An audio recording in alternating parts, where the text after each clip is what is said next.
राष्ट्र सर्वप्रथम राष्ट्र सर्वप्रथम राष्ट्र सर्वप्रथम राष्ट्र सर्वप्रथम।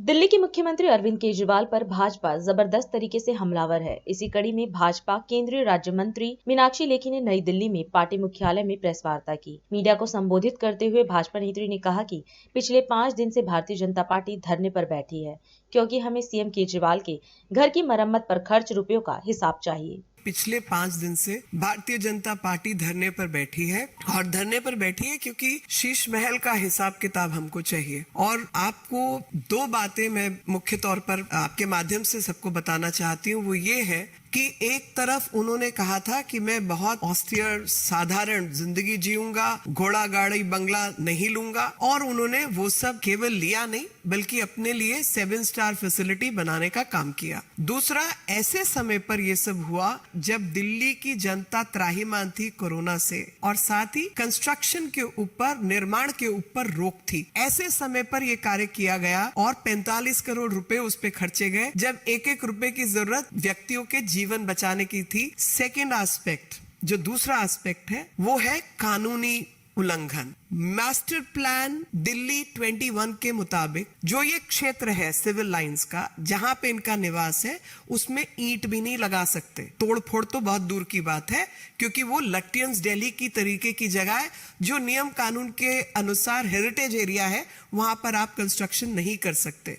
इन्होंने वो कंस्ट्रक्शन किया। नंबर 2, अगर कुछ कंस्ट्रक्शन होता है, ईंट लगती है, कुछ भी काम होता है, उसके लिए आपको DUAC, Delhi urban art commission की परमिशन चाहिए होती है।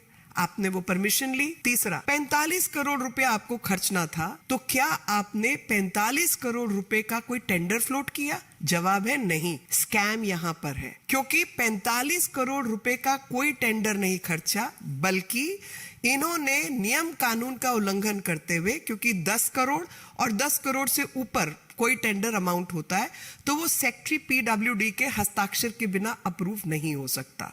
इन्होंने उसको नीचे 9 करोड़ और 9 करोड़ से नीचे की कई सारी किश्तों में उस पैसे को निकाला।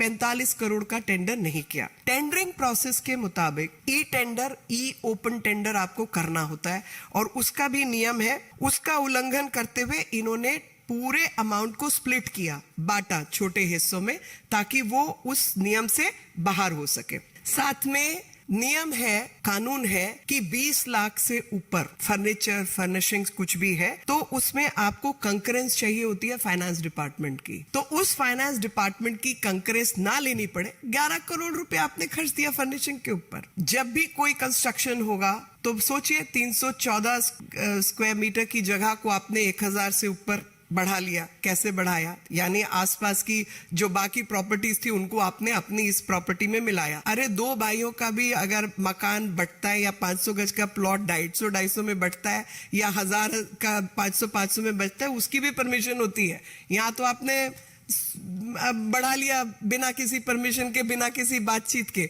वो भी गैर कानूनी काम किया।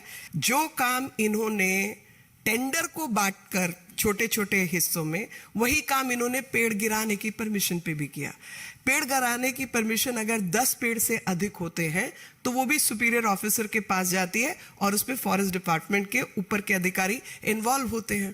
तो इसलिए उन्होंने उसमें क्या किया, 9, 2, 6, 6, 5, इस तरीके से इन्होंने उसकी परमिशन नीचे ली, ताकि वो ऊपर के अधिकारियों के पास ही ना जाए, क्योंकि ऊपर के अधिकारियों के पास जाएगी तो इन्वेस्टिगेशन होगी। ये पेड़ गिराने के एवज में, आप जानते हैं दिल्ली का नियम कि आपको उससे अधिक जो है पेड़ लगाने पड़ते हैं, 10 गुना पेड़ लगाने होते हैं। तो 260 पेड़ इनको लगाने थे, तो 260 पेड़ में से 83 पेड़ लगे हैं, 167 की पिट्स खाली हैं, बाकी का कुछ हिसाब किताब नहीं है। और अधिक खबरों के लिए आप हमारे YouTube चैनल दैनिक इंडिया दर्पण को अभी सब्सक्राइब करें और नोटिफिकेशन के लिए बेल आइकन को प्रेस करना ना भूलें।